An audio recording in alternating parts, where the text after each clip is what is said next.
Oh.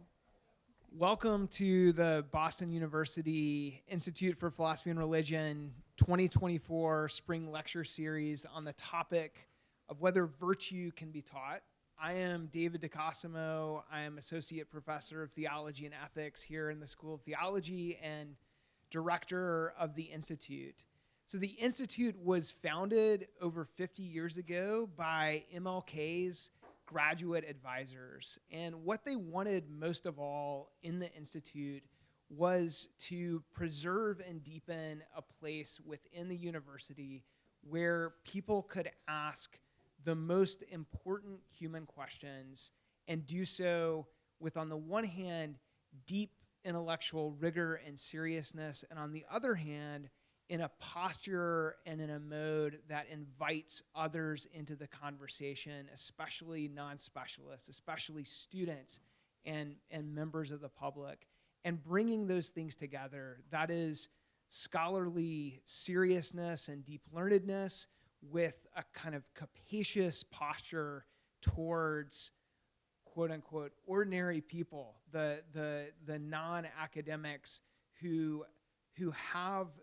questions that they want to explore and they want to ask as they make sense of their own lives. That has been at the heart of IPR's vision now for many decades, and we're carrying it forward this spring with this lecture series.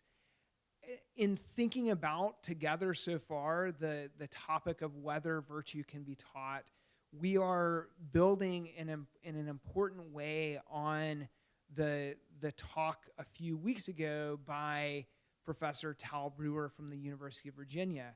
If you were here for that talk, as many of you were, or if you've listened to it, or if you know his work, at its heart is a very Platonic vision on which, if a person beholds the good, if they grasp it, they will be pulled and drawn toward it.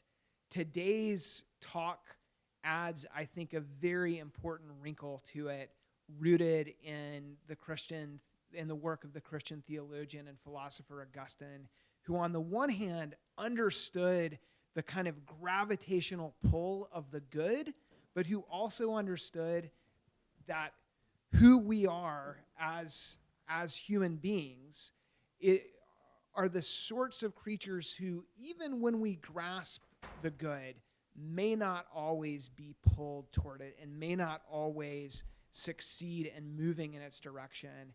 And our speaker today is, I think, eminently qualified and beautifully situated to help us think well about that question. So Dr. Sarah Stewart-Kroeker is Associate Professor of Early Christian Theology at Princeton Theological Seminary, where she also received her PhD in 2014. Prior to joining the faculty there, she was an Associate Professor at the University of Geneva and held a postdoctoral fellowship at the University of British Columbia in her native Canada. She received her MA from Yale Divinity School and completed her undergraduate degree at McMaster University. A moral theologian and scholar of Augustine, Dr. Stewart-Kroeker has published a number of scholarly articles addressing topics such as virtue theory, environmental thought, joy, friendship, gender and sexuality, temporality, and much else besides. Her first book, Pilgrimage as Moral and Aesthetic Formation in Augustine's Thought, published by Oxford University Press in 2017, won the International Manfred Lautenschlager Award for Theological Promise given by the University of Heidelberg. It was described by religion professor Jeffrey Stout, quote, as one of the most illuminating studies of Augustinian theology I have ever read. And I would second Jeff's assessment of the book. That book takes the motif of pilgrimage and pilgrimage as a journey sparked by and toward beauty as a window into Augustine's vision of human formation and transformation, one that weds both longing for the city of God with due regard and right love for those we travel with or pass along the way. Her second book, La Terre Martyre, or The Martyred Earth, was written in French and published by Labor et Fides in 2022. It examines images of ecological vulnerability and how they can shape the ethical imagination in times of environmental devastation, and explores the ways in which Christian visions of eschatological wounds can advance a model for our shared and interdependent vulnerability, which can then launch us into embracing more faithfully our responsibility to care for the natural world. Dr. Stewart-Kroeker is, in my view, one of the most thoughtful theological ethicists writing today, and it gives me great joy to welcome her to the Institute for her lecture on Formation and Medicinal Psalms, Augustine's Affective Frame.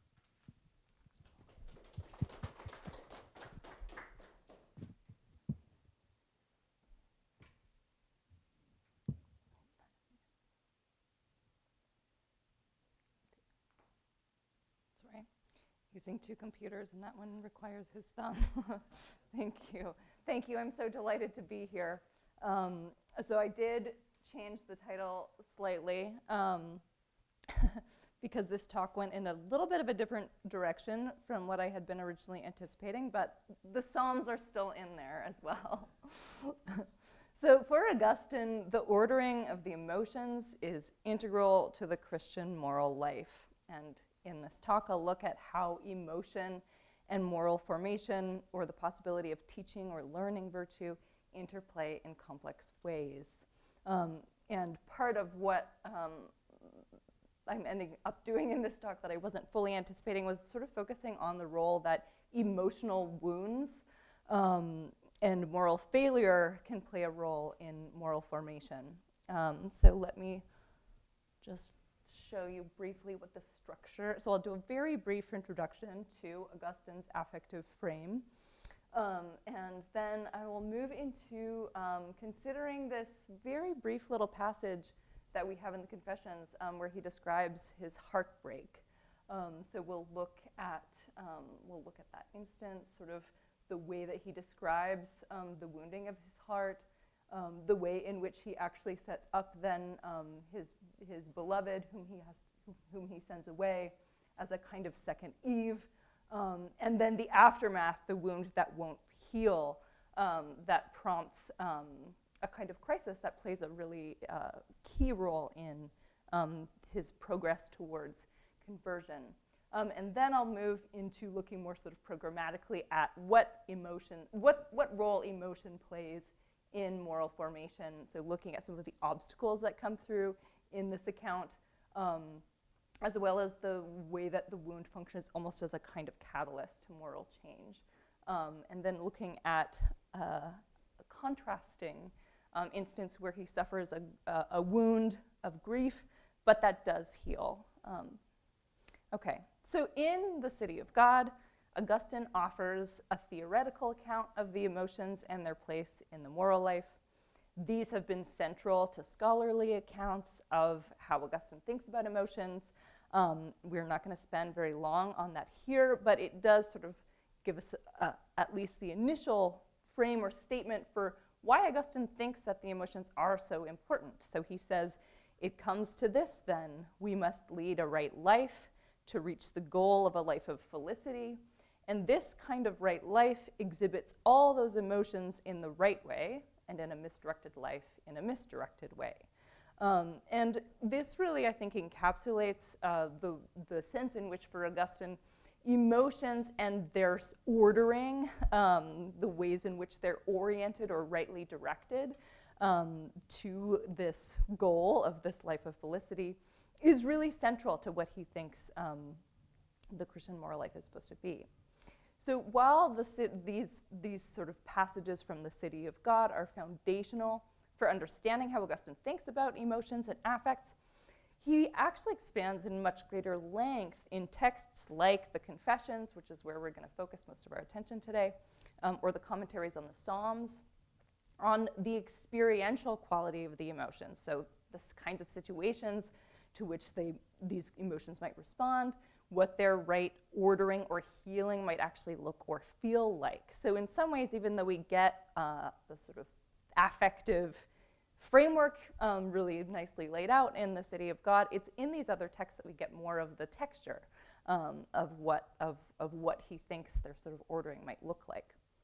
And the Confessions, as an autobiography of sorts, often the first autobiography, gives us, of course, a personal account, a deeply personal account of Augustine's own progress, from infancy all the way through to his conversion and becoming a priest and so on.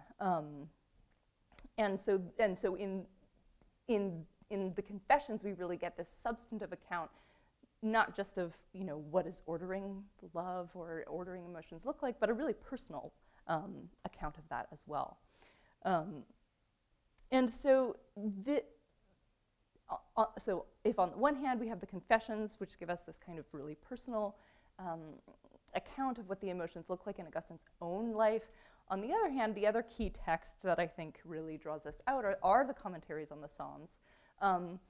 Because, and those are mostly sermons, and because he thinks of the Psalms as providing a key to the affective life. And we'll see in the Confessions passages that his thinking, his commenting on the Psalms really inflects the way that he then thinks about his life. So these work actually quite well together as a pair, because the Psalms almost become this sort of emotional heartbeat even throughout his then recounting of his spiritual autobiography.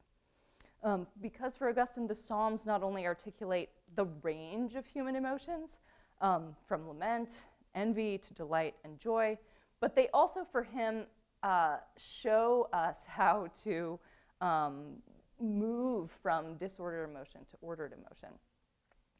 And we'll see a little bit here how he describes that in the Confessions.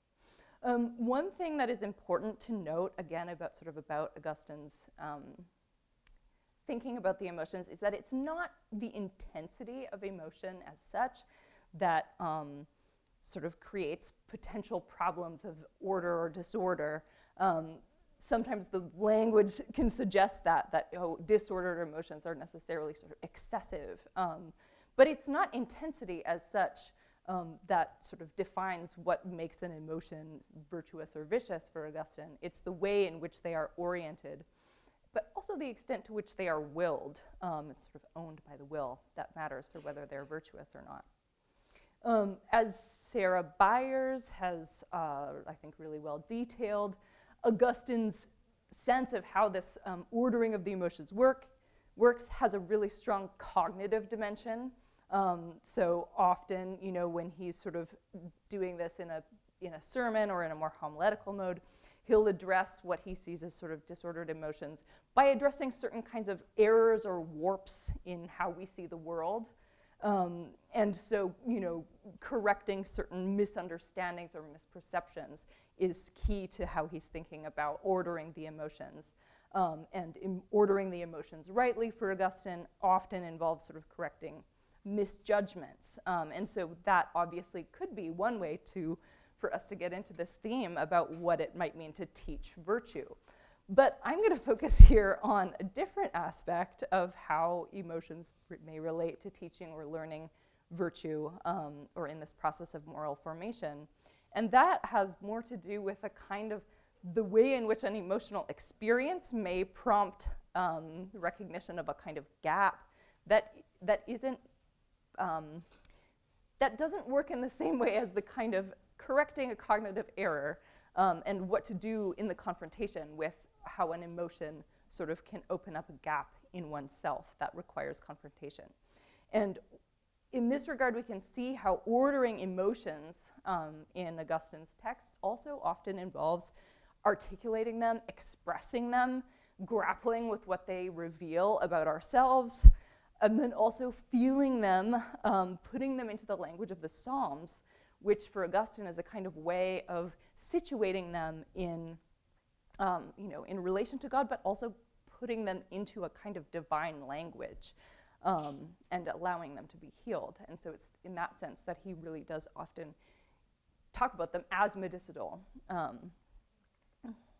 But again, perhaps even more what I want to draw out here is the role that emotional wounding of the sort that we'll see, so pain, grief, shame, can play a role in provoking moral reflection and change. And so while this can overlap with the cognitive aspect of ordering the emotions, it is a distinct mode of shaping emotion from this more cognitive dimension, which is focused on correcting misperceptions.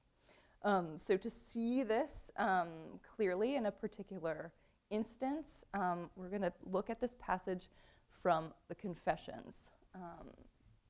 So we're going to take a look at this, a brief little passage, which takes place sort of in Augustine's movement sort of towards Christian virtue, but focusing on a particular and brief but highly significant passage from the Confessions, which involves the departure of his companion and the mother of his son.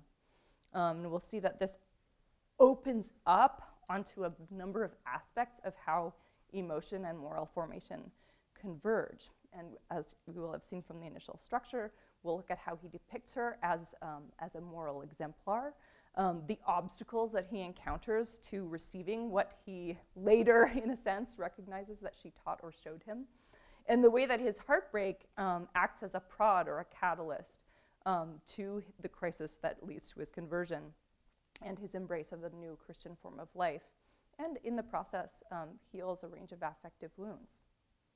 Okay, so in the Confessions, as we already know, so we have the spiritual autobiography where he's describing the long process by which he comes to embrace the Christian faith. And it is a process of both moral and intellectual formation, often with the moral piece lagging behind the intellectual.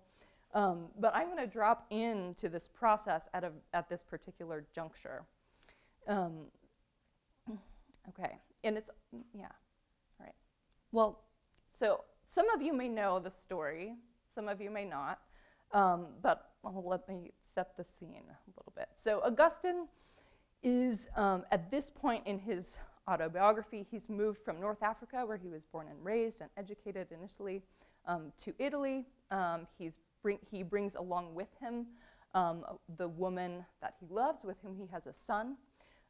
They lived together ultimately for more than 10 years. She is, as we understand it, a concubine, which means that she was a lower status woman in the social hierarchy of the time, with whom Augustine had an established and long-term relationship. There's some possibility, as Kate Cooper notes, that she was an enslaved member of his parents' household, or a freed woman, but of few means. At any rate, this kind of arrangement was commonplace in this context. But both Augustine and his formidable mother, Monica, have very high ambitions for him. He has shown extraordinary promise since his childhood, both intellectual and rhetorical talents. So his parents have prioritized his education at some considerable expense in the hopes that he's going to make an impressive career, make his way up the ranks in Roman society. Initially, he's a teacher of rhetoric. He's then on his way to becoming a prominent orator, rhetor. And his prospects are bright and shiny. In fact, they're hoping that he will make a rather meteoric rise in the Roman imperial political structure and advance sort of not only his own position, but his family's in the process. And in this regard, an advantageous marriage to a Roman woman of higher social status and wealth is a major step to furthering his rise. And so at a certain point, his mother arranges an engagement to a young girl who is a member of a prominent and wealthy Roman family. She's too young to marry at the time. The legal age for girls to marry was 12, so she was 10, because Augustine recounts that he would have to wait 2 years before the marriage could actually take place. But Monica worries, at any rate, that Augustine's partner continuing to remain with him will be an impediment to the marriage and demands that he send her away. The girl's family may also have made this demand. And so his partner, who is unnamed in the Confessions, and so is often called Una or Anonyma in the scholarship, goes back to Africa alone without their son, vowing to you, and by which Augustine means to God, never to be with another man and to remain celibate. Now, there's quite a bit to say about the broader context and social history and what we can sort of reconstruct on that basis about the nature of this relationship, how it fit into the Roman social norms. Kate Cooper has just published a book called Queens of a Fallen World, The Lost Women of Augustine's Confessions, where she does quite a bit of that. And it's a really readable book also, by the way. I recommend it. But I'm going to focus here on just a few lines that Augustine dedicates to this event. They're just a few lines, but they're very powerful ones. And they're laden with both pathos and biblical imagery. And the significance of these we will unpack over the course of our time. But I focus on it for two reasons. So it's an instance of profound heartbreak, and so just the vividness of the emotion that he conveys there, I think is really worth paying attention to, and especially because of the ways in which it's laden with this biblical imagery. It conveys actually a lot more than it might seem on the surface, and it also is a really interesting site to think about virtue and how it can be taught, and those things converge here, I think, in interesting ways. So before I get to the passage, though, I'll just note that Augustine writes the Confessions more than 10 years after the event here that he's depicting. And this passage to which I'll turn happens before his conversion. And so we have to keep in mind that when he's writing the Confessions, he's narrating his life in light of the divine grace that he understands himself to have experienced, and that he now sees as having followed him throughout his life. So he's narrating it from a later perspective on the events themselves that don't necessarily reflect what he would have perceived to have been happening in the moment itself, but that reflect sort of his post-conversion view of these events. And so he's interpreting these events in ways that reflect that. Okay, so let's take a look at this passage. It comes from Confession 6. So, meanwhile, my sins were multiplying, he says, for the woman with whom I had been cohabiting was ripped from my side, being regarded as an obstacle to my marriage. So deeply was she engrafted into my heart that it was left torn and wounded and trailing blood. She had returned to Africa, vowing to you that she would never give herself to another man, and the son I had fathered by her was left with me. But I was, I've modified this translation a little bit, which I think it's only on the PowerPoint. That's okay. But I unhappy wretch that I was did not follow a woman's example. I faced 2 years of waiting before I could marry the girl to whom I was betrothed, and I chafed at the delay. For I was no lover of marriage, but the slave of lust. So I got myself another woman, in no sense a wife, that my soul's malady might be sustained in its pristine vigor, or even aggravated, as it was conducted under the escort of inveterate custom into the realm of matrimony. The wound inflicted on me by the earlier separation did not heal either. After the fever and the immediate acute pain had dulled, it putrefied, and the pain became a cold despair. So I'm sorry, I altered the translation a bit there, which is actually more accurate to the Latin than what I have in my note here. Okay, so note the vivid imagery that he's using here to describe what's happened. She's ripped from his side, and his heart has been left thus torn and trailing blood. He experiences a kind of fever and an immediate acute pain, which dulls but doesn't heal. the wound putrefies or festers, and it becomes cold and despairing or desperate. There's another layer here that I want to draw our attention to in terms of how he's in fact depicting her as a kind of moral exemplar. And as Danuta Schanzer points out in her article on this passage, that while this passage has attracted a lot of attention, in part just because of all of the questions that it opens up, few scholars have commented on the language, which is highly significant, and its implications for Augustine's biography. So I'll go over some of the key points from Schanzer's reading, which is a largely historical reading aimed at Romanists, but as a starting off point for the reading that I want to give, that's going to push that further. So as she notes, Schanzer, the terms Augustine uses here combine a heady and significant mixture of the biblical and the medical. Augustine invites one to read a world of emotional and indeed theological significance into the trauma. And to get really at the nuances and implications of this, we'll have to look at the Latin.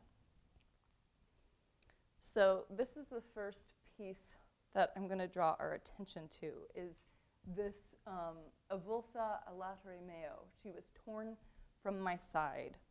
And as Schanzer points out, and she details this more than I will here, this is a reference to the Genesis narrative, so Eve's creation from Adam's side,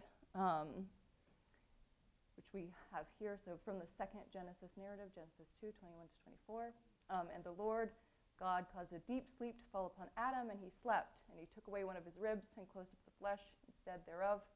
And the rib, and from that rib made a woman, brought her unto the man, and Adam said, "This is now bone of my bones and flesh of my flesh. She shall be called woman," etc. But we should get to this point about, "Therefore shall a man leave his father and his mother, shall cleave unto his wife, and they shall be one flesh." Those pieces are going to be important. So the both. As we're going to see, Augustine's passage about the departure of Anonyma is a kind of inversion of the Genesis narrative. Now I'll note that while in the Latin Genesis text that Augustine would have known, they don't use the term, the Latin term latus for side. Augustine invariably uses that term when commenting on this passage, and it's almost the only time he ever uses it as well. It's not a common feature of his vocabulary. So the fact that he uses this term, avulsa a latere meo, really tracks the way that he comments precisely that Genesis passage. And we almost never, this is sort of, the instances in which he uses it makes it quite clear that evocation, I think, is intentional. He does this really persistently and pervasively when he's speaking about the creation of Eve out of Adam's side. Now there's another piece of this that connects it to the Genesis narrative that we'll see in a direct way, which has to do with this, his heart where she used to cleave, right? So we have the ubi ad haerebat. And I've just put the Schanzer right there as she unpacks this quite nicely. So since avulsa a latere meo, this torn from my side, points to Genesis, one cannot help notice that the Vulgate text of Genesis 2:24 also has this term, the ad haerebat. And almost everywhere that Augustine discusses the passage, he cites the text as in the Vulgate of Genesis, or alternatively, as it is quoted by Jesus in Matthew 19:4, where this cleaving ad haerebat is again the verb. So this verb, ad haerebat or ad haerebit, thus evokes the cleaving of man to wife in Genesis as quoted in Matthew 9:4-31. This in turn may suggest that the subtext in Augustine's mind is the context in Matthew, namely Jesus' argument with the Pharisees and his teaching on divorce and the repudiation of wives. What therefore God hath joined together, let no man put asunder. The mediation of the allusion through Matthew suggests that Augustine regarded his concubine as an uxor, that is, as a wife. And so regardless, what we see here in the use of this verb strongly resonates both with the Genesis command to cleave and then Jesus' later teaching from Matthew regarding this sort of the marital bond. But we have other reasons to think that he does indeed regard her as a wife. So despite, later he sort of repudiates the practice of concubinage, but in the text that he writes about the good of marriage, he also says that a pair that lives together is sexually faithful to each other, and whether or not they have plans to have children, may or may not, don't preclude having children together, can be called a kind of marriage, and as a result enjoins the same kinds of bonds but also obligations to each other. That is, significantly, to cleave to each other, to remain faithful, to care for, and so on. So note that that description exactly matches the relationship that he has with Anonyma. So we can surmise, I think, based on both these texts and the language of the passage, that he did indeed regard her as a wife in all but name, or at least he does from this later point from which he's writing the Confessions. And this, I think, is important to frame the way he's understanding, again, at this juncture anyways, when he writes the Confessions, the moral failure and emotional wounding that is at issue. And I'll just note again that in the Roman social context, what Augustine does, sort of have a concubine for these years, have a child with her, and then send her away when he's ready to make this, more advantageous marriage, is commonplace. It's not unusual. It doesn't break social norms. And so given his immersion in Roman society at this time, and again, that this is sort of prior to his conversion, we can, it may be that he didn't think too much of it at the time. This was the course that might very well have been expected from the beginning, on his part, on his partner's part, certainly on his mother's. And perhaps he didn't expect to be wounded in the way that he was. But at any rate, when he writes the Confessions later, he does essentially sort of portray her as a wife in all but name, and he gives an account of this wounding that also portrays her as a kind of moral exemplar, by contrast to his own conduct. So let's look at this pattern of inversion. So first, we can see that there are a number of inversions. So first of all, Anonyma is torn away from Augustine's side and is now absent. Augustine loses his companion by contrast to Adam, who gains one. Having been joined together, he's now severed from her. Rather than leaving his father and mother to cleave to her, he assents to her departure at Monica's behest, maybe also the heiress's family's. And by contrast to this Genesis command to cleave to one's beloved or spouse, by contrast to Adam following Eve into sin, per Augustine's account of Genesis, he fails to imitate Anonyma in taking this path of celibacy. And so she, by contrast, pursues this kind of virtuous path that he at that time cannot. And by contrast to Adam's wound, his wound does not heal. It isn't closed up, but it festers, it putrefies. So there are a couple of other biblical evocations that I'm not going to spend too much time on, but we can see here that in the wounded heart echoes this text from the Song of Songs, which reinforces the marital aspect of the relationship that he is depicting. And here too we have, in her vowing to you that she would never know another man, this actually coheres with the way that biblical verbs of knowing are understood, to have to be sexual. And so both, again, Genesis, we have Adam knew his wife using the verb of knowing, and of course the Virgin Mary in Luke 1:34, how can this be since I have not known another man? We have we have some other parallels there. And essentially, though, the point to draw out from here is that, as Chancer says, and I'm citing her here, Augustine paints his woman's post-Augustinian chastity in serious biblical colors. So here I'm going to go beyond Chancer and suggest that Augustine so not only inverts Genesis, the Genesis passage, but in doing so also portrays Anonyma as a kind of second Eve. So we've already seen here we've already seen the sort of broader inversions to the Genesis passage, but we'll see that, you know, Augustine here, when he fails to follow his partner, saying, I was no imitator of that woman, it's not just that he sort of fails to follow her in sexual renunciation, but also that there is a strong suggestion that he's trying to he's lifting her up as a figure who does something truly, who does something morally exemplary.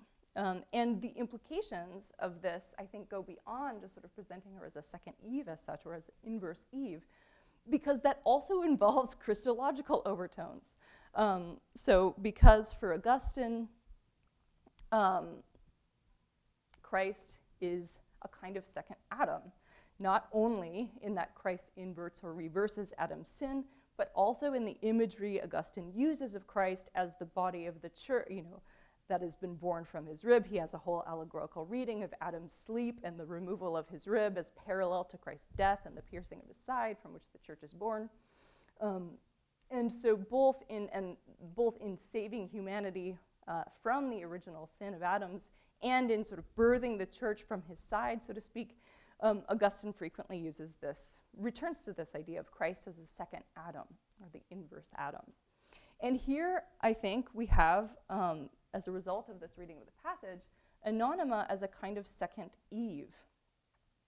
And I'll note that, in a sense, the reversal or the inversion of Eve's sin is even more fundamental in this particular sense, because for Augustine, Adam sins knowingly, in that he deliberately chooses to follow Eve into sin, knowing that it is sin, because he can't bear the prospect of being apart from her. He chooses to cleave to her, even if that means following her into sin. That's Augustine's reading. It's got a range of problems, but the point is that for Augustine, Adam, in a way, chooses to cleave to Eve in the fall.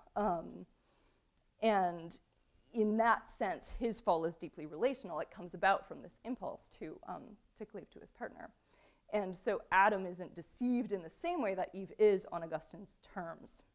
So in a sense, this sort of inversion or reversal of Eve's sin is even more radical.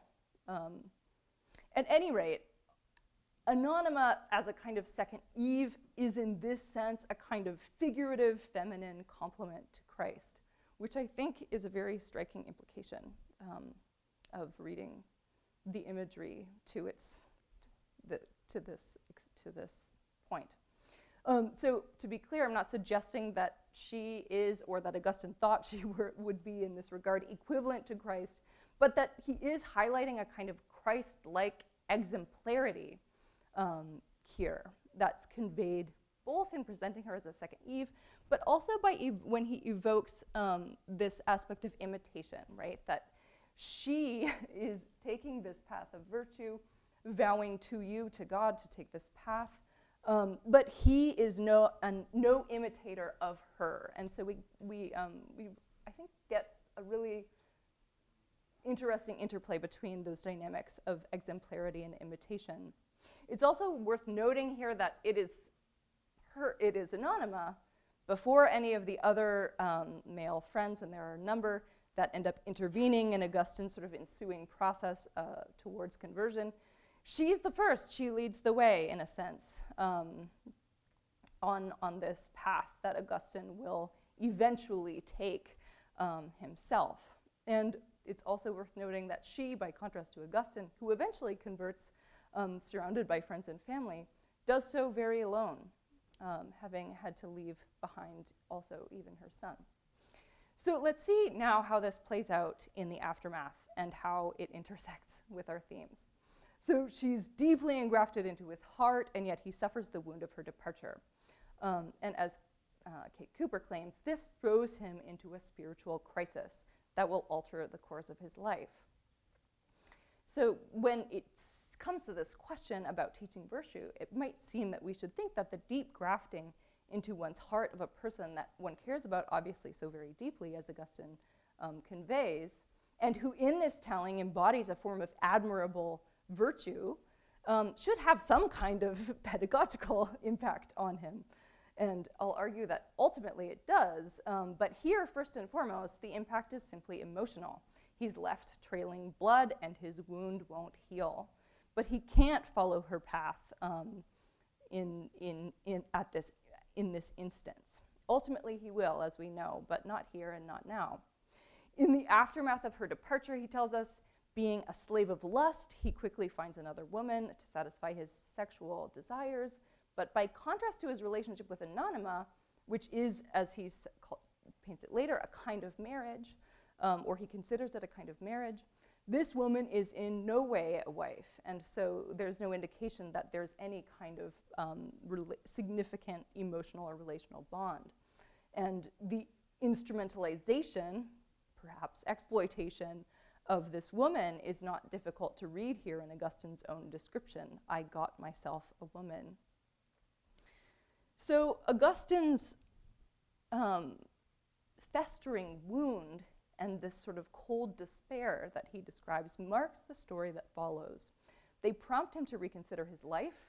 They elicit a strong drive to seek some other way of understanding and conducting his life and also understanding God. He describes strong feelings of guilt and shame, which he identifies with his sexual habit, as he calls it, and which drive him to seek both deeper understanding of God, but also a way forward to a kind of life that coheres with his desire for union with God, for that life of felicity that we evoked at the very beginning. And over the course of the next couple of books in the Confessions, he will describe a torturous struggle with his wounded will. So Augustine, from this point onward, progressively breaks from the shape of the life that he and his mother had anticipated for him, and this really does mark a turning point. Ultimately, he leaves his position as a teacher and rhetor, and he breaks off his engagement with this young girl. And significantly, I think, it's a point that has been largely underappreciated. The wound that he suffered in parting from his companion should be read as a central driving force here. The fact that this wound doesn't heal, but festers. He tries, in a sense, to heal it or at least distract himself with another woman, but this doesn't really work. His misery is an important prompt to the radical break that he will make with his former life. And we'll just look quickly at this passage where we get a sense of this. So, as in silence I vigorously pursued my quest, inarticulate sufferings of my heart were loudly pleading for your mercy. How little of it my tongue could put into words for the ears of my closest friends.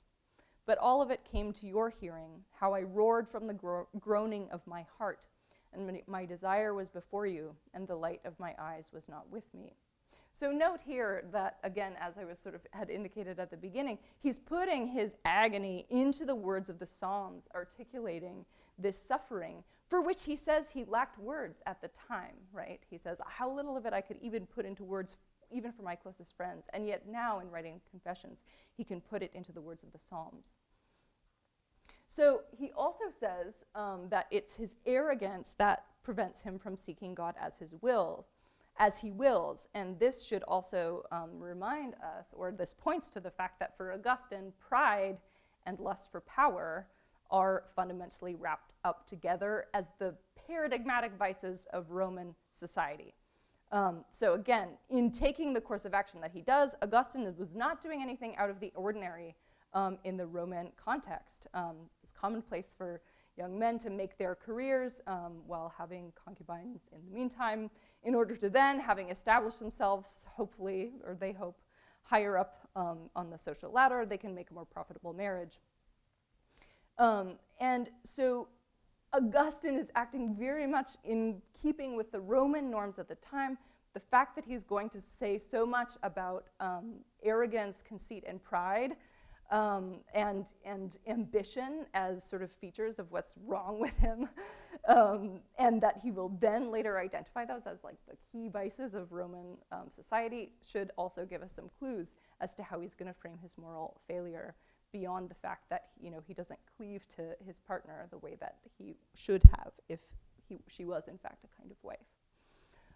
So he says, for example, here that he finds himself attacked by inferior things because of his conceit, because of his arrogance. He says, "This grew out of my wound, for you have humbled the proud like a wounded man."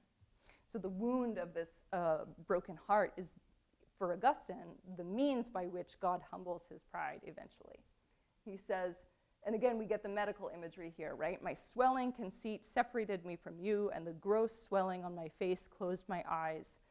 But by inward goads you stirred me to make me find it unendurable, until through my inward perception you were a certainty to me. My swelling was reduced by your hidden healing hand." So he'll subsequently describe a whole series of attempts to sort of get close to God, to unite with God. And even though he can't remain stable in this, he's making moves. He's trying to figure out how can he get closer to God out of the sort of depths of his misery and this swelling arrogance that he describes. Now, he identifies the weight that's sort of holding him back as his sexual habit. But we should remember when he says that at this point he is using sex to distract himself from the festering wound left by the departure of his companion, who was grafted into his heart. And I think that we can justifiably speculate that much of the guilt and shame, or at least part of the guilt and shame that he expresses over his sexual habit in this period, are wrapped up with the wound still festering from this brutal severance of his partner from him and from their son. And it's not too difficult to imagine that, given that he then later considers her a wife and paints his moral failure in those terms, it's not too difficult to imagine that the guilt and shame over the sort of sexual instrumentalization of this new woman, to whom he doesn't describe having any kind of relational bond, reflect guilt and shame over having sent away his companion for the sake of his own ambition. For significantly at this point, his sexuality is no longer integrated into a loving partnership, but coldly and ineffectively self-serving. Further, though, I think, as I'm trying to argue, we have a basis to think that the guilt and shame he feels is also over his moral failure to follow the virtuous example of his partner. Indeed, the inversion to Genesis shows us that he paints himself as this wretch who fails even to observe Adam's most basic loving impulse, which leads to the fall, but to cleave to his partner. All right. So, having laid out this narrative arc, going to return to considering the stakes of this scenario. What are the obstacles, and this is the first question I want to ask, what are the obstacles that mark Augustine's moral failure and prevent him from following Anonyma on the path that she takes, the very one that Augustine will later take himself? So there are two that I'm going to consider here. So first, sort of the vicious desires that he identifies for status and wealth, and second, the force of habit. And I'm going to have to move over those more quickly than I was planning to. So Kate Cooper argues that Augustine's moral failure in terms of how he relates to these issues around sex and marriage and what happens with his companion is less about being, as Augustine himself says, a slave of lust, as has been emphasized, even though I'll note that obviously Augustine's severe judgments of himself on this front are quite prominent, and they've certainly left a deep mark on Western Christianity. And yet, it has been read, often sort of straightforwardly as just shame over sex or sexuality and as such, and less in terms of this narrative arc, in which we can see that perhaps at least a piece, and maybe more than just a piece, of his shame over his, what he calls sexual habit or captivity to sexual lust might have been driven significantly by his later understanding of his relationship to Anonyma as a kind of marriage, one which would have had the same moral responsibilities towards her, and which he evidently breaks in sending her away and quickly replacing her. So for Cooper, this is much more about being captive to ambition than it is to sexual desire per se, or lust in the basic sense. So Augustine himself,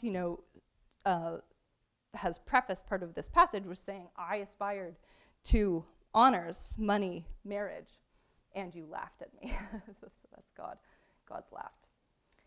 And we see, so in the context of this, this ambition, which includes the desire for wealth, is especially focused on social status and success. Money is tied into that, but the object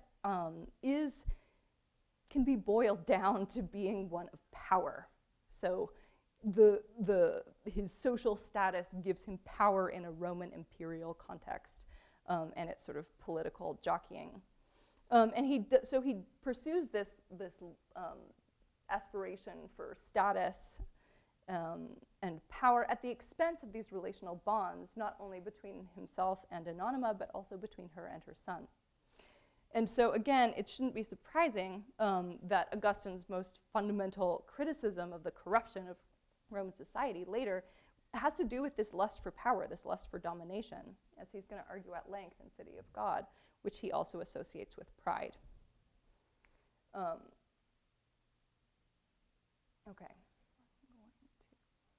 And it's notable, right, that this ambition for honors, money, and marriage trumps the depth of his bond to his partner. By contrast to Augustine, she who already had significantly less power, in a way, when she vows also never to know another man, she also renounces the possibility of securing a form of relative stability for herself through another romantic or domestic partnership. And there's reason to think that in making this vow, she perhaps left, at least with the intention, to go join a convent or nunnery. So when I say that Augustine ultimately follows her in this path, he really does. He goes on later to not only retreat to a monastic setting, but play a massive role in shaping Christian monasticism. But in this sense, by making this vow, by charting her own course forward, sort of in vowing to God to take this path, she displays, in some sense, more autonomy than Augustine does, while Augustine is yielding to these forces outside of himself, pressuring him to take this course. Monica, perhaps also the family of his betrothed. Anonyma charts a path that is radically limited by the options available to her, and yet nevertheless one in which she does assert her own way forward. Augustine, in a way, is still at this stage under the sway of both his mother's ambition, his own, and the force of Roman social convention.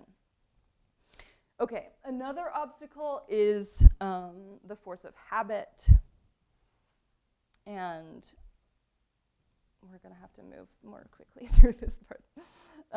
So part of what Augustine will describe, again, over the next couple of books, is the ways in which it's the force of habit as well that, creates this obstacle to him making the kind of progress that he wants to make, embracing Christianity and Christian virtue. And you can see here the way that he's going to describe a kind of servitude, what he calls servitude to passion. By servitude to passion, habit is formed, and habit to which there is no resistance becomes necessity. By these links, a harsh bondage held me under restraint. The new will, which was beginning to be within me, a will to serve you freely and to enjoy you, God, the only sure source of pleasure, was not yet strong enough to conquer my older will, which had the strength of old habit.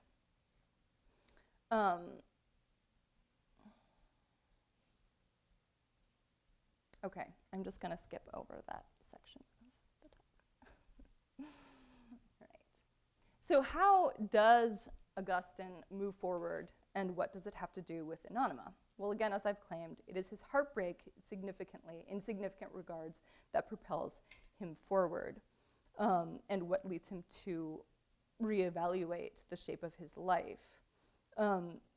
Partly, I think what we should note about this is that the wound reveals to him his moral waywardness, ambition and pride, and it also drives him to seek change, the very misery of that festering wound. And I want to suggest that though these lines that we get about Anonyma show that it isn't just that, the heartbreak of losing her sort of prompts this crisis and drives him forward in seeking change. It's also the fact that she herself acts as a kind of model for a path forward into a new form of life, and that sort of runs alongside this heartbreak. So in this sense, the grievous wound that he suffers is a product of, and also a reflection of, his pride and ambition. And the fact that this wound doesn't heal leads him to reconsider the life that he's pursuing. And secondly, although other people intervene as well and are described in more detail, Anonyma is the first important figure in his life that he portrays as taking this path, an intimate figure in his life that takes this path of celibate virtue that he ultimately sees as essential to his pursuit of virtue. So his wound, still festering, won't let him forget her.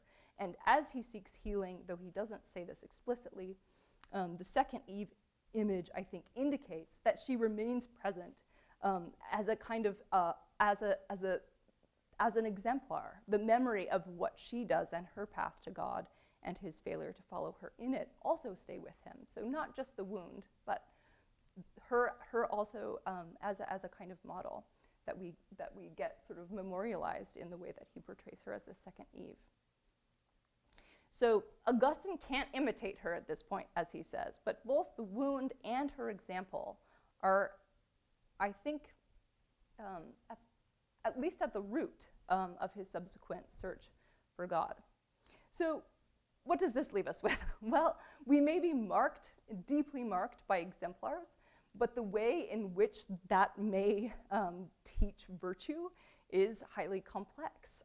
Receptivity and uptake depend on a whole range of conditions and may encounter a range of obstacles. Augustine is not at this stage ready to perhaps even perceive, but certainly not to receive, the teaching that Anonyma's path demonstrates to him.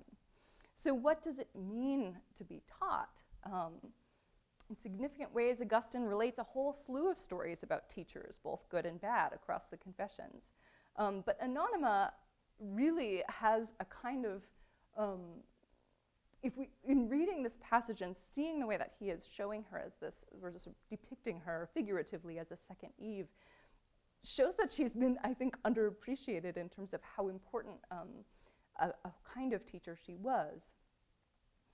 And I think that in focusing on this passage, we have a more complicated story about what teaching might look like, and that gets to the complexities of what it might mean to teach virtue. I mean, in this story, Anonyma, I think, does teach him something important about it, but it takes him some time to even realize what that is, as he's sort of trying to confront himself to this festering wound. And it takes him time also to integrate it. And in significant regards, it's the process of grappling with that wounding, both the emotional wounding and the moral wounding that he suffers, that both reveals his moral failure to him, and in its aftermath leads the process by which he comes ultimately to follow her in what she has taught him. And in a sense, I think focusing on these emotional aspects of Augustine's account of his partner's exemplarity and his failure to follow both her, to cleave to her, and to follow her example, I think can yield new insights into how we read his conversion. All right, that was not where I was going to end, but that is where we will end because I've taken up my time. Thank you very much.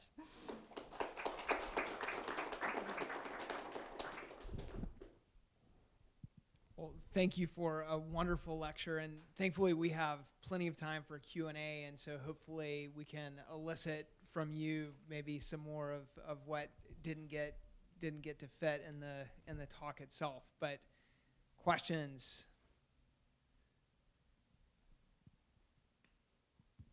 Thank you, Professor. I just want to ask, does Augustine think like physical wound is as severe as like emotional wound, or like it's actually a different kind of scale? Yeah, that's a great question. So certainly he thinks that emotional wounds or spiritual wounds, moral wounding is more, the stakes are higher in a sense because for him, salvation is at stake. And so those, how one responds to those kinds of wounds will be, critically important. But he is not, he's not insensitive to what physical pain and physical wounding and the ways in which those can, can have devastating effects on one's life. And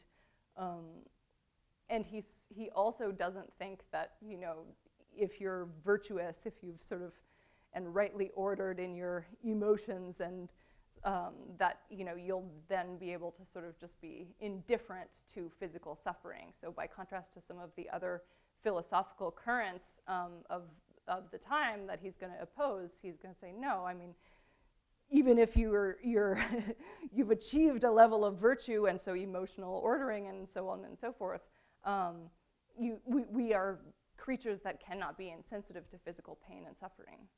So I think they work differently. Some of the stakes may be different, but they're, he does acknowledge how grievous physical pain and wounding is as well.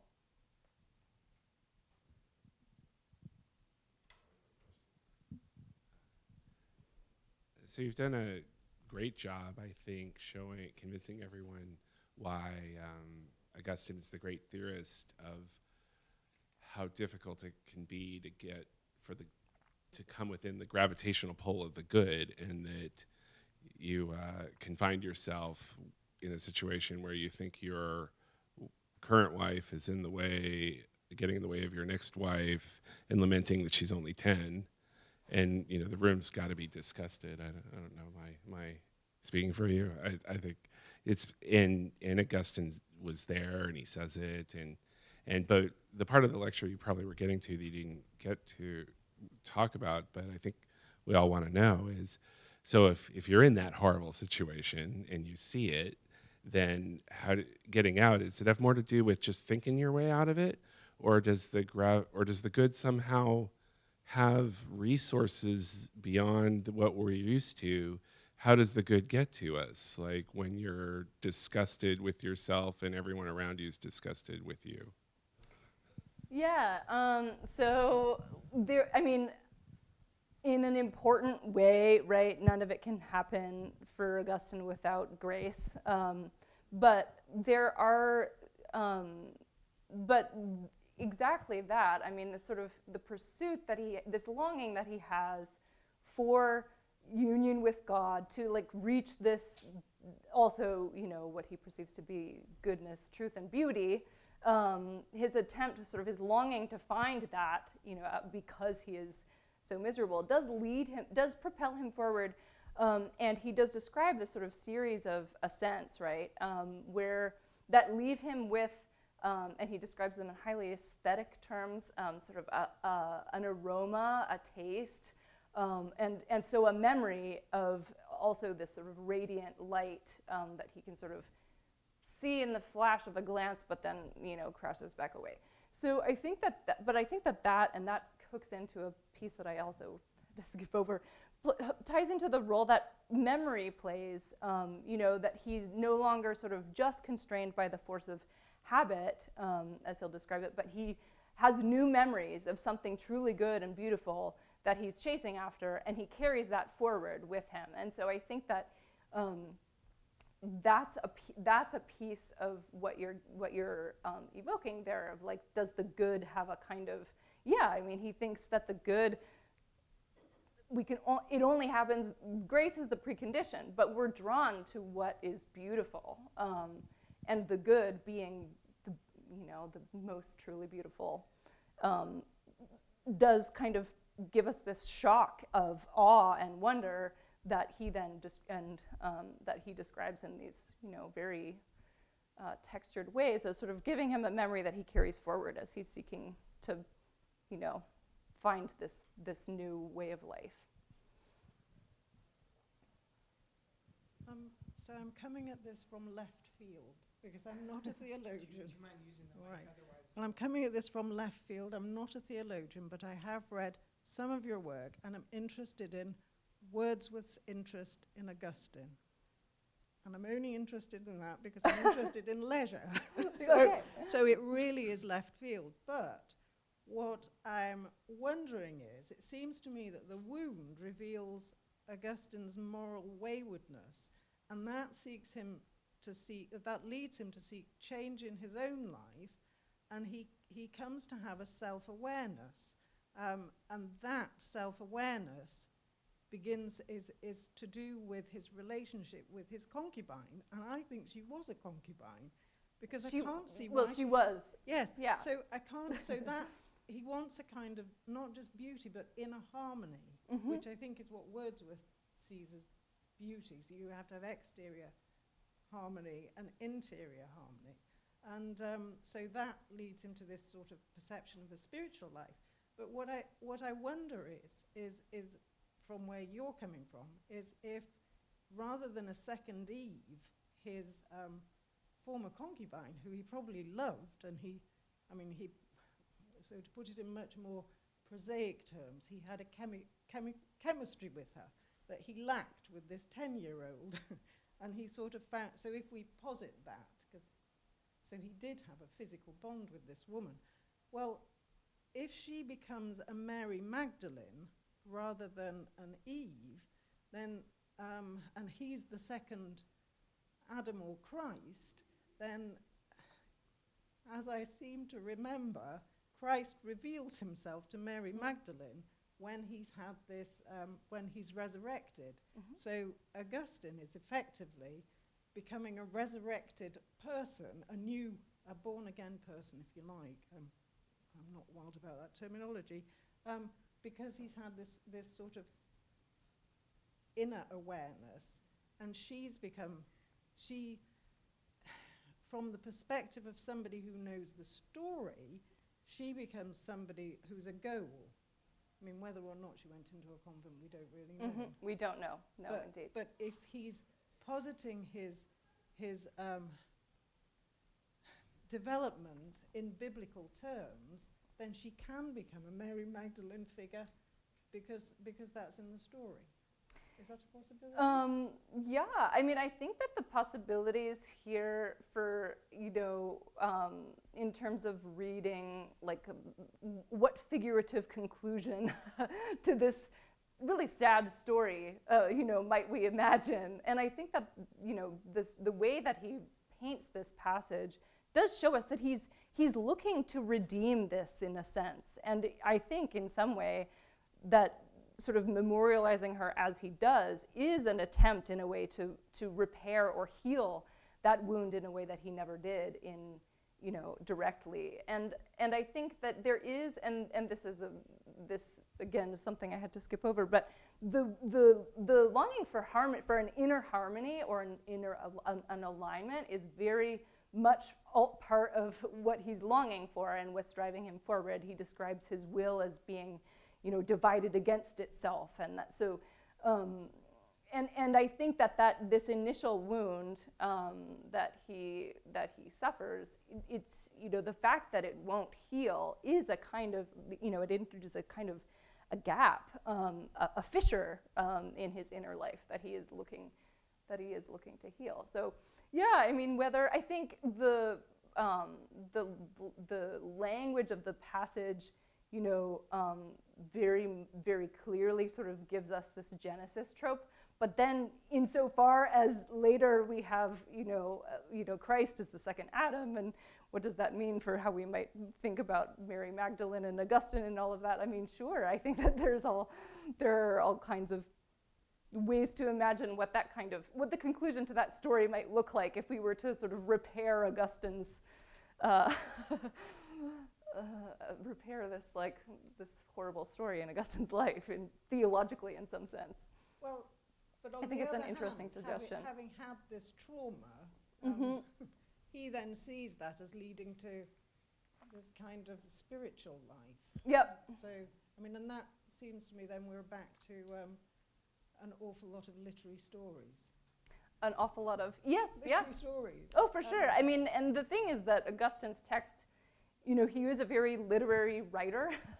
And so you get all of this wordplay and these images. Sometimes they're very subtle, and they invite, I think, sort of narrative and figurative literary readings. His Latin is quite flowery. So, yeah. Yeah, thank you. So this question kind of, I think, follows up and builds on that one. I think I'm struggling a little bit with, or wondering a little bit about the fact that when we usually think about wounds, I think we, in the first place, tend to think of things that have happened to us, and less frequently the things that we do to ourselves. And granted that the latter are also a kind of wound, but it seems significant to me that the wound is something that Augustine has done to himself, in the sense that he is the one who has sent this person away, granted caught up in a web of not of his own making, and especially with the role of his mother, and that the role of Anonyma as exemplar seems, while related to that wound, also distinct. That is that the exemplarity has to do with her response and less to do with the wound itself.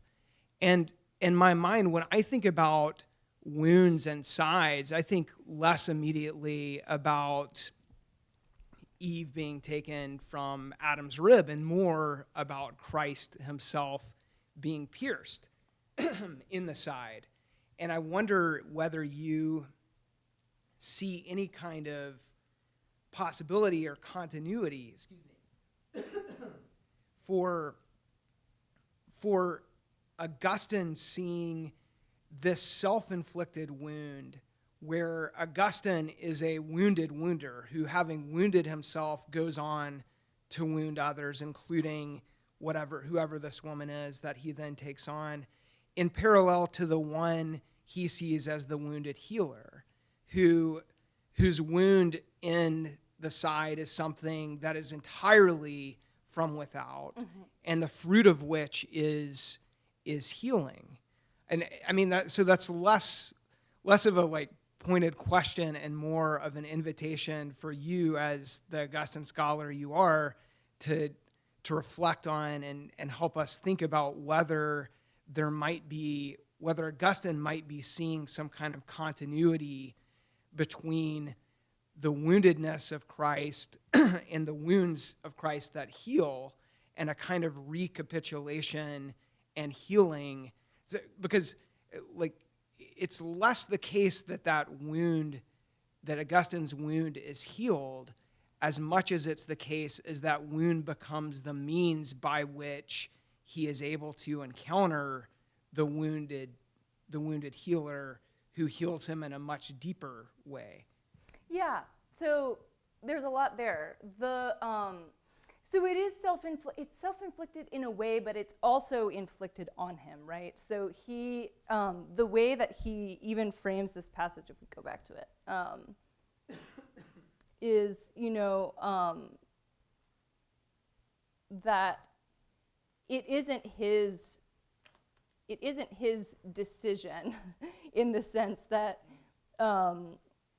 he says, the woman, he puts it all in these passive formulations, and that's true in the Latin as well, right? That the woman was ripped from my side being regarded as an obstacle to my marriage, right?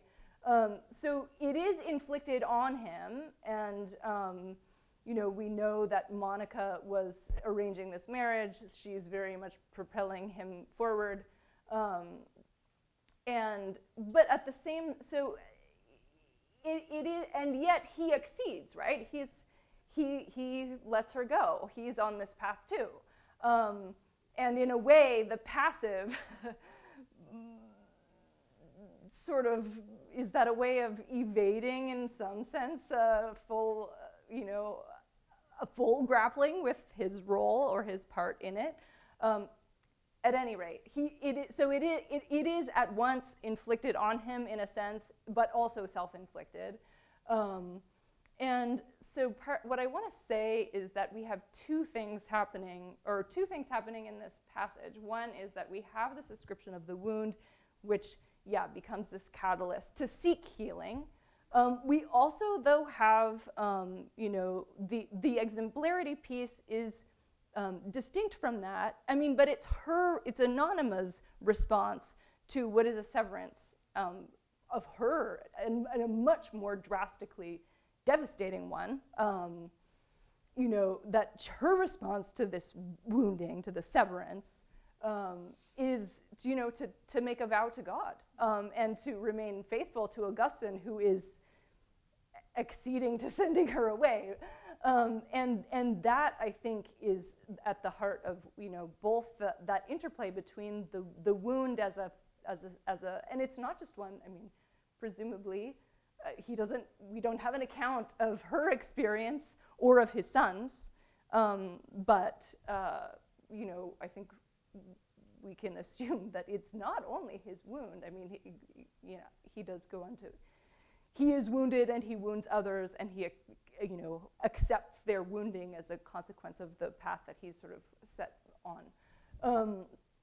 And I do think, so I think that it drives this search for healing, and encountering ultimately he does describe, so this is part of what we didn't get to, but he later describes his grief over the death of his mother, Monica, and these are these two, women, two of the women in the Confessions.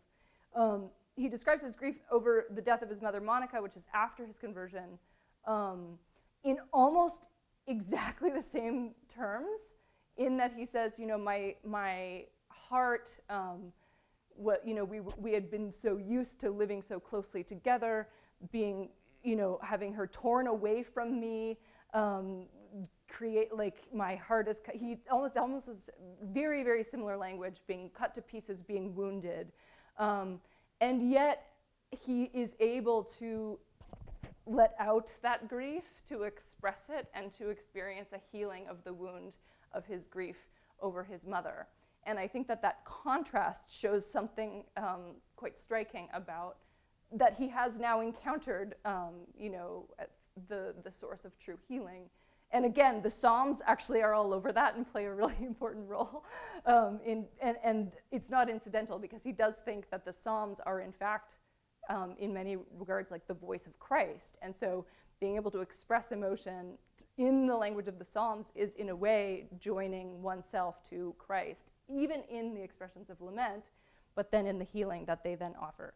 So I don't know if I addressed all of the aspects of your point there, but thank you for that. So thank you. I find your reading really convincing. I think it adds actually a lot of depth to say, like, if Anonyma's path of virtue or path of modeling is one to take this vow of celibacy and that kind, and then and Augustine fails in that, it adds to sort of why celibacy is so important to his own understanding of the virtuous life, which I think is problematic, but but it really accents that. So I find that really convincing. But I guess, so I wonder, like, what does virtue look like in this moment? Like, because virtue could look like, for Augustine, maybe the social circumstances make this impossible, but it could look like, bringing back this woman who he loves and defying, the ambition. Because if ambition is like part of the sin, or ambition and arrogance and pride is part of it, then I wonder, like, having chosen to go into an ambitious career of the church, still has that ambition there. So what do you do with the virtue there? And so you have that celibacy kind of element that really acts in it. So I think I need another piece of the story to know why that looks like virtue. And I suspect, because I know Augustine's story or I've read the Confessions, that part of that story is then, this larger kind of calling of God, this kind of empty, vacancy of that only God can fill, that he somehow discovers. But still, without that piece of the story, it still sounds like he went to another path of ambition. Yeah, great. That's a thank you for that question. So, yes, a couple of things.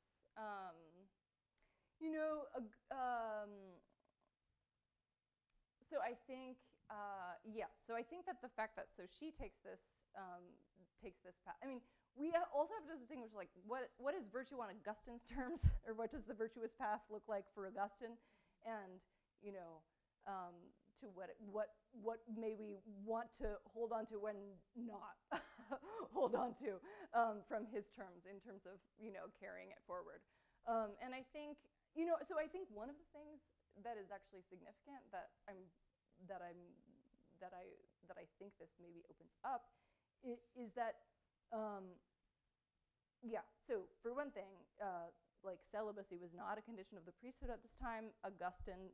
So when Augustine sort of takes, this as being essential to his path, it's not a necessary one, at least across the board in this context. So he is going to identify, right, the path of virtue that he needs to take with celibacy. Now, I think that if we look at how, again, sort of one of the things that I want to draw out is that all of that shame, and that he describes in really vivid terms around sex and sexuality. When we look at it in this context, I think it adds a significant layer to how we should understand where that's coming from, right? And certainly, like, we have plenty of it then that mark the other texts where it really is like, it's just, yes, going to sort of be sex and sexuality as such are always going to be wrapped up with lust, at least after the fall. But I think it adds a different layer to, what his struggle over sexuality in fact is. I mean, what might it have looked like, and what kind of legacy might he have given of us if in fact, yes, he defied, the expectations and norms and cleaved to his partner and found a way to integrate that loving and sexual partnership with a path of virtue. It would be a very different story. It's not what we get, but I think, so a couple of things as regarding ambition, because yes, so he does end up being an extremely powerful figure in the church. That's not where he thinks he's headed when he, quits his job and leaves. He really has this ideal of going to live in a monastic community where they're going to read and talk and, love God together. Significantly, though, and then he becomes a priest and ultimately sort of, at least this is how, becomes a bishop, but really at the sort of behest of the of a kind of by popular demand, shall we say. So he doesn't think he's following a path of ambition, and I think that while it's always useful to question to what degree those. He also certainly does not portray himself as being done with the struggle to try to be virtuous after his conversion. This is very much an ongoing struggle, and we can imagine, I think, that ambition would have its place there too. But what we do have that maybe is more something that is more broadly significant, perhaps, into if we're rejecting celibacy as the condition for virtue, or at least he doesn't think it's the condition for virtue, but he does sort of think that it's the higher, it's the higher calling. Is that, yeah, he does find a kind of a solace. He does find a healing, and he does find a kind of he does follow this sort of both the ways in which he's drawn to the beauty of this sort of abundant divine love, but also the kinds of relationships that can foster. And he does develop, he has and develops many close and intimate friendships and we know this from letters and also from some of his own accounts. So he certainly doesn't then live a relationally impoverished life. But that's really fostered by, both the sort of intimacy of his relationship to God, and that then sort of facilitates these really intimate and loving friendships. So there is a kind of relational depth and a harmonious one in which people are striving to truly love and care for each other. Thank you for your lecture. On one of the last slides, one of the quotes begins with, "by servitude to passion." And in the context of this, I read it in my modern, postmodern mind and thought romantic love and lust.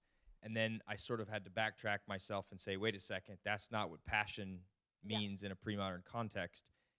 And that kind of struck me because it's sort of, you can sort of read it as both in his writing. And I wonder if you could speak a little bit to how Augustine is using passion in the context of suffering, or does it have a nuance for a meaning for him? Yeah, that's a great question. So for Augustine, in the sort of philosophical context of the time, you've got the distinction between affections and passions, and affections are, this is really simplistic, but basically affections are good, passions are bad. So passions are by definition sort of not good emotions. So it doesn't have the connotation, though, and this is why the point about intensity of feeling, I think, matters, that he's not saying like, oh, when we think of passion as like this intense feeling or drive, desire that can be good or bad, that's not what, that sort of association doesn't track that distinction. But passions are, by definition for Augustine, vicious emotions, but not because they're intense and consuming necessarily, because good emotions can and in fact need to be also like intense and consuming. So that when he says by servitude to passion, he's using that ancient philosophical vocabulary, which sort of means by servitude to bad emotions, to corrupt emotions. Yeah. We have time for one more question if anyone has one. Okay, please join me in thanking our speaker.